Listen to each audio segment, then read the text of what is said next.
ना ना ना प्लीज कूल डाउन आ गया मैं कूल डाउन नो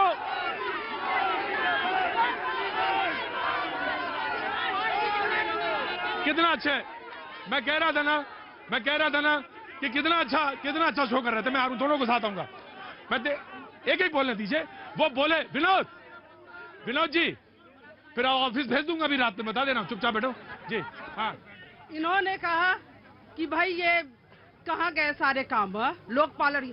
ये बताए ना, इनके तो 6 साल हो गए कंप्लीट, इनकी 15 लाख 2 लाख नौकरियां और ये सारे जो वादे कर रखे थे इन्होंने, ये कहाँ गए?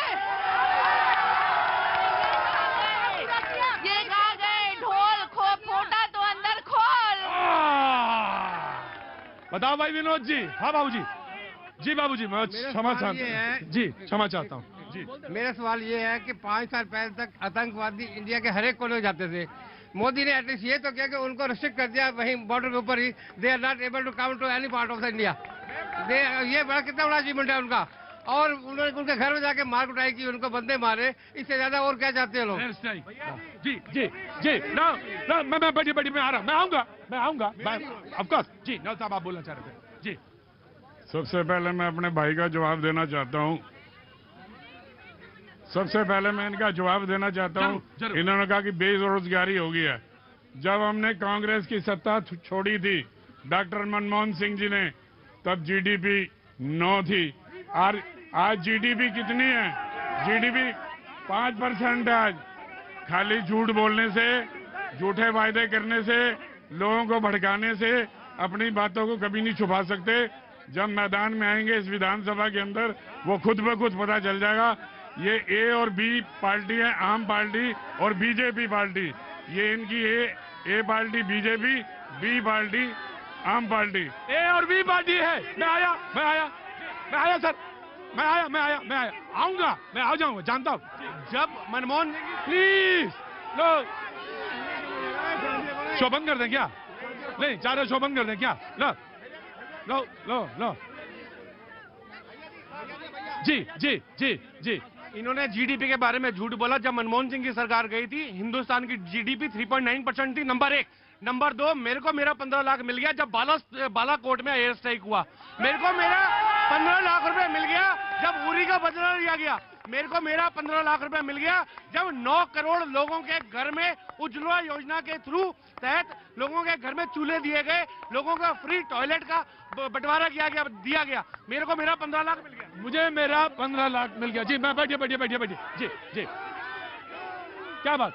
मैं एक बात बताऊं आपसे, मैंने अगर तय कर लिया कि मुझे आपसे नहीं पूछना, तो आप चाहे नाक रगड़ लीजिएगा, मैं पूछूंगा नहीं आपसे।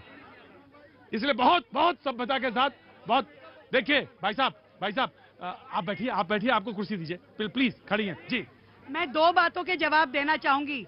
पहले तो जो मेरे भाई ने कहा ए टीम और बी टीम, पूरा देश जानता है कि कांग्रेस बी टीम के रूप में जहां मौका लगता है, जिस पार्टी के साथ लगता है, XYZ देश के किसी कोने में, जम्मू कश्मीर से लेके कन्याकुमारी तक वो घुसने की कोशिश करते हैं।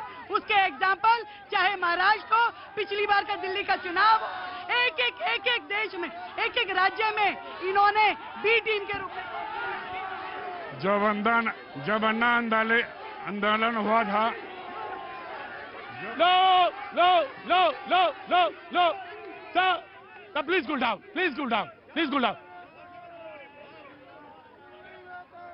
जब अन्ना का आंदोलन हुआ था तो बीजेपी के मंच के ऊपर लोग थे। हमारी स्वर्गीय सुषमा स्वराज, विजय गोयल, ये सारे जितने बीजेपी के लोग हैं उस मंच पर नाच रहे थे। और सरकार बनने के बाद ये थे। अगर हमने उनको पूरा बहुमत नहीं आया था, हमने बाहर से समर्थन किया था कि आप आगे बढ़ो, हम आपका सपोर्ट है। लेकिन उनको मालूम था कि हमने पूरे हिंदुस्तान पे कैप्चर करना है आम पार्टी के माध्यम से। ये आम पार्टी के लोग सब जानते हैं। 4.5 साल तक इन्होंने कुछ नहीं किया।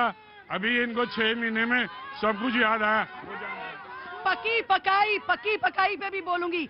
ये पकी पकाई थी कि इतने सालों में भारत की आजादी के प्रधानमंत्री को शौचालयों की बात करनी पड़ी कि देश में शौचालय बने। ये पकी पकाई थी 18,000 गांव बिना बिजली के थे, जहां मोदी जी ने बिजली पहुंचाई। ये पकी पकाई मिली कि 8 करोड़ लोगों के घरों में सिलेंडर नहीं था, जहां मोदी जी ने पहुंचाया। ये पकी पकाई मिली। आ गया, मैं आ गया। कागज पे बिजली पहुंचाई कि कागज पे बिजली पहुंचाई? कागज पे। मुझे तो लगा कि आप ऐसे ऐसे कर रही हैं कुछ। हाँ, मैं आ गया।